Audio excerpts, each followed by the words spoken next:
दोस्तों कभी कभी अगर कोई इंसान किसी रास्ते पर चलता है तो उसे बखूबी ये पता होता है कि जिस रास्ते पर वो चल रहा है उसकी मंजिल क्या है। कोई भी इंसान अगर कोई कर्म करता है तो उसके फल का उसे अंदाजा होता है, लेकिन उसके बावजूद भी कोई व्यक्ति ऐसा काम करे कि कोई शादीशुदा महिला हो और उस महिला के साथ में प्रेम संबंधों में एक कुंवारा लड़का पड़े और उसके बाद में वो उससे इतनी ज्यादा मोहब्बत करे कि उसका नाम तक अपने हाथों पर गुदवा ले। लेकिन यकीनन दोस्तों एक लड़का ऐसी ही एक महिला से बेइंतहा मोहब्बत करता था। लेकिन दोस्तों एक बार उस लड़के के साथ में कुछ ऐसा हो जाता है, यकीनन दोस्तों जब आप लोग इस पूरी कहानी को सुनेंगे तो आप लोग अपने कानों पर विश्वास नहीं करेंगे। और कई बार ऐसा होता है कि जिसके साथ में क्राइम होता है और एक वो होता है जो क्रिमिनल होता है, तो कहीं ना कहीं जो हमारे जैसे लोग होते हैं वो दोनों लोगों के लिए बोलते हैं कि अगर ऐसा वो ना करता तो ऐसा ना होता। लेकिन उसके बावजूद भी क्राइम करने का, कत्ल करने का अधिकार किसी को नहीं है। दरअसल दोस्तों बात करें आज की इस घटना की, तो आज की इस घटना की शुरुआत होती है उत्तर प्रदेश से। और इसी उत्तर प्रदेश के अंदर एक जिला लगता है कौशाम्बी जिला, और इसी कौशाम्बी के अंतर्गत एक थाना आता है करारी थाना। और ये जो करारी थाना है, इसी करारी थाने के अंतर्गत एक गांव है अड़र राह गांव। और ये जो अड़रहारा गांव है, इसी गांव के अंदर एक परिवार रहा करता है। परिवार में जो परिवार के मुखिया है उनका नाम है महेश प्रसाद। महेश प्रसाद की एक पत्नी है और उनका एक बेटा है शिवम उर्फ छोटू।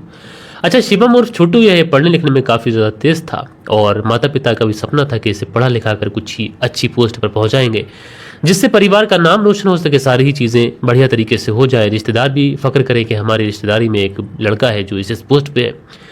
और लड़का भी अपने माता पिता की तमाम जो ख्वाहिशें थी उन ख्वाहिशों पर खरा उतर रहा था। मेहनती पढ़ाकू लड़का था। लेकिन दोस्तों इसी बीच में सारी चीज़ें बहुत बढ़िया तरीके से चल रही थी। एक तारीख आ जाती है 16 जून साल 24। और इस 16 जून साल 2024 को ये जो शिवम उर्फ छोटू था अपने परिवार के साथ में शाम का खाना खाता है। खाना खाने के बाद में ये सोने चला जाता है। बाकी के जो परिवार वाले लोग होते हैं वो भी सोने के लिए चले जाते हैं। अब दोस्तों रात के समय ऐसा कुछ होगा इस बात का तो किसी को कुछ अंदाजा ही नहीं था। अब परिवार वाले जो है वो अलग कमरे में सो रहे हैं। एक लड़का जो कि ऑलमोस्ट जवान है, 20-21 साल का लड़का है, वो अलग कमरे में सो रहा है। लेकिन जैसे ही दोस्तों सुबह होती है, सुबह होने के बाद में जो इस महेश प्रसाद की पत्नी होती है वो नाश्ता वगैरह तैयार करती है। नाश्ता वगैरह तैयार करने के बाद में अपने बेटे शिवम उर्फ छोटू के रूम में जाती है कि उसको जगा दो, नाश्ता कर लेगा। लेकिन जैसे ही वो अपने बेटे के रूम में पहुंचती है तो देखती क्या है कि जो बेटा है वो घर पे मौजूद नहीं है, यानी रूम में मौजूद नहीं है। अब उसके बाद में ये जो महेश प्रसाद की पत्नी थी महेश प्रसाद के पास में आती है। वो कहती है कि शिवम इधर आया था या फिर शिवम तुमसे कुछ कह कर गया है। तो जो पिता होते हैं महेश प्रसाद वो कहते हैं कि नहीं, हो सकता है कि सुबह सुबह जल्दी उठ गया हो तो गांव में कहीं घूमने चला गया हो, इंतजार कर लेते हैं। उसके बाद में ये दोनों पति पत्नी थे, बेचारे नाश्ता भी कर लेते हैं। लेकिन जो शिवम था वो अभी तक लौट कर नहीं आया था। अब जो पिता थे वो शिवम का मोबाइल नंबर ट्राई करते हैं, लेकिन मोबाइल नंबर वो भी स्विच ऑफ। अब कहीं ना कहीं पिता की थोड़ी सी परेशानी बढ़ती है, इसलिए जो पिता थे अब अपने बेटे शिवम को ढूंढने के लिए गांव में निकलते हैं। तमाम उन मिलने वालों के पास में जहां पर शिवम जाया करता था, उठना बैठना था, उन लोगों से पूछताछ की जाती है। साथ के साथ में कुछ और लोगों से भी पूछताछ की जाती है और ये कहा जाता है कि शिवम को किसी ने देखा क्या। लेकिन जितने भी लोग होते हैं वो यही कहते हैं कि साहब शिवम को तो हमने नहीं देखा। अब परिवार वाले परेशान हैं, बदहवास हैं, लेकिन परिवार वाले यहाँ पर जरा सा भी रिस्क नहीं लेते और सीधा पहुंच जाते हैं करारी पुलिस थाने में। करारी पुलिस थाने में पहुंचने के बाद में ये जो परिवार वाले होते हैं कहते हैं कि साहब हमारा बेटा शिवम रात को हमारे साथ ही सोया था। लेकिन सुबह को जैसे ही हम लोग उठे, नाश्ता वगैरह बना और हमारी जो पत्नी है वो उसको उठाने के लिए गई अपने बेटे को, तो देखती क्या है जो बेटा शिवम है वो कमरे में मौजूद ही नहीं है। हमने सोचा कि आ जाएगा, हो सकता है गांव में कहीं चला गया हो। उसके बाद में हमने गांव में भी ढूंढने की कोशिश की, तमाम लोगों से पूछताछ कर ली, तमाम उस जगह पर जाके देख लिया जहाँ पर लोग खेलने वेलने जाते हैं, लेकिन साहब शिवम का कोई पता नहीं चल रहा है। अच्छा, हमें परेशानी इसलिए भी है कि शिवम का जो मोबाइल नंबर है वो भी स्विच ऑफ है। अब कहीं ना कहीं पुलिस जब इस तरीके का मामला सुनती है तो पुलिस भी मामले को दर्ज करती है। साथ के साथ जो महेश प्रसाद होते हैं इनके पड़ोस में ही एक व्यक्ति रहता है रंजीत। और महेश प्रसाद कहते हैं कि साहब ये जो रंजीत है इसी ने उसके बेटे को अगवा कर लिया है और इसी ने शायद उसकी हत्या कर दी है। अब घर परिवार वाले इतने कॉन्फिडेंस के साथ में ये सारी चीजें कर रहे हैं। लेकिन दोस्तों 17 जून साल 2024 इसी दिन सुबह सुबह रिपोर्ट लिखाई गई थी। लेकिन दोस्तों पुलिस की मेहनत कहे या फिर कुछ और या फिर किस्मत के, इसी जो गांव है अड़रहरा गांव, इसी गांव से सिहोरी टोला प्लाजा एक जगह पड़ती है, यहाँ से 12 किलोमीटर दूर पर एक थाना पड़ता है नवाबगंज थाना। और इसी नवाबगंज थाने के पास में से जो हाईवे निकलता है उसी हाईवे की पुलिया के नीचे कुछ लोगों को अजीब तरीके का एक बोरा दिखाई पड़ता है। अच्छा, जब बोरा दिखाई पड़ता है तो उसके बाद में देखा जाता है कि इसमें क्या है। उसके बाद में पुलिस को इन्फॉर्म कर दी जाती है, नवाबगंज की पुलिस पहुंचती है। अब नवाबगंज की पुलिस पहुंचती है, वो जब उस बोरे को खुलवा के देखती क्या है तो उसमें एक डेड बॉडी होती है। अब लिहाजा पुलिस की सन्न आस पड़ोस के लोगों से पूछा जाता है कि कोई इसको जानता है क्या। अब दोस्तों जो दोनों थाने थे वो काफ़ी ज़्यादा नज़दीक थे, इसलिए करारी थाने में भी पता चल जाता है कि इस तरीके से नवाबगंज थाने में पुलिया के पास में एक डेड बॉडी मिली है, क्योंकि 12-14 किलोमीटर का फासला था और इस तरीके से अगर गाँवों में कहीं पर कुछ होता है तो खबर उड़ते उड़ते पहुँच ही जाती है। लिहाजा जब करारी थाने में ये बात पता चलती है तो करारी थाने की टीम भी पहुंचती है। वहां पर पहुंचने के बाद में इस महेश प्रसाद को भी बुलाया जाता है, क्योंकि इसका बेटा लापता था।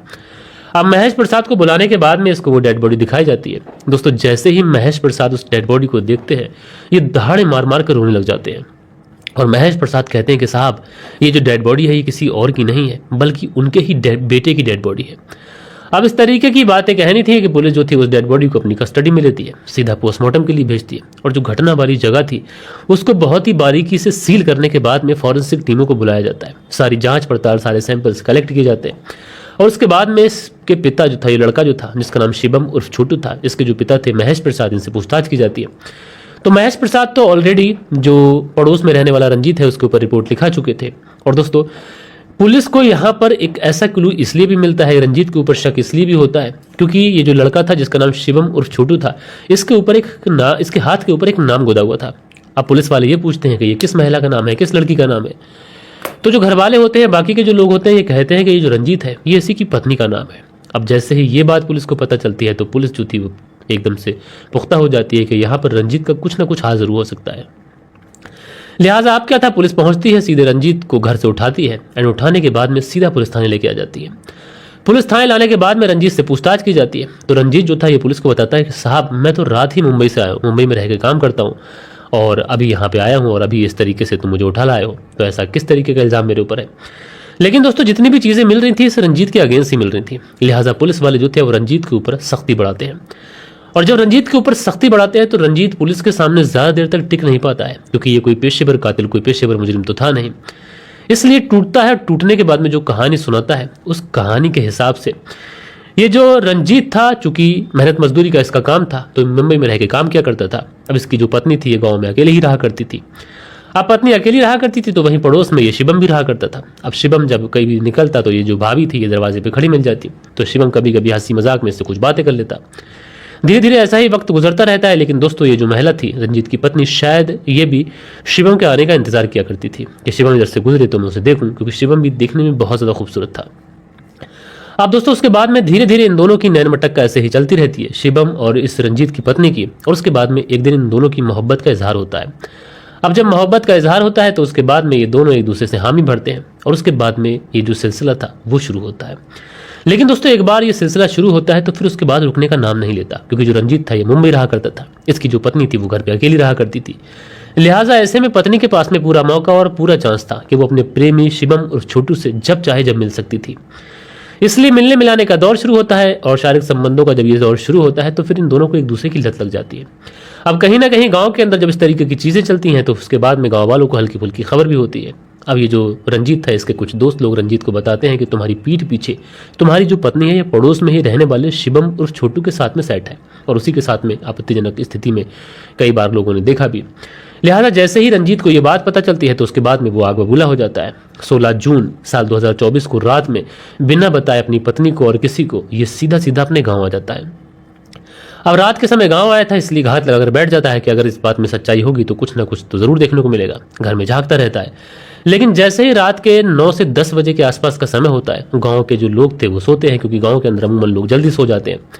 अब जैसे ही गांव के कुछ लोग सोते हैं तो उधर जो शिवम था उसको तो एक तरीके से लालच था, उसको तो ऐसा उसको भूत सवार था कि वो किसी भी कीमत पर इस रंजीत की पत्नी से यानी अपनी पड़ोसन अपनी प्रेमिका से मिलना चाहता था।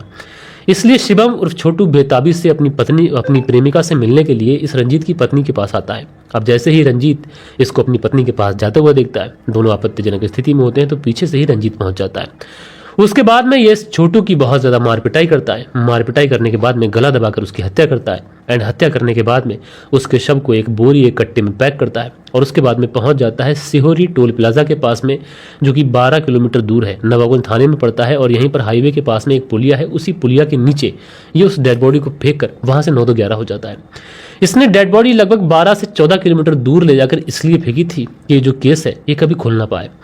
लेकिन दोस्तों जितनी चालाकी से इतने गुस्से में क्राइम करने की कोशिश की थी उतनी ही जल्दी ये कातिल जो था वो सलाखों के पीछे भी पहुंचा। बहरहाल दोस्तों आप लोग यहाँ पर बताइएगा कि शिवम उर्फ छोटू जिसका कत्ल हो गया, क्या उसकी भी कोई गलती थी या फिर रंजीत की ही सारी गलती थी?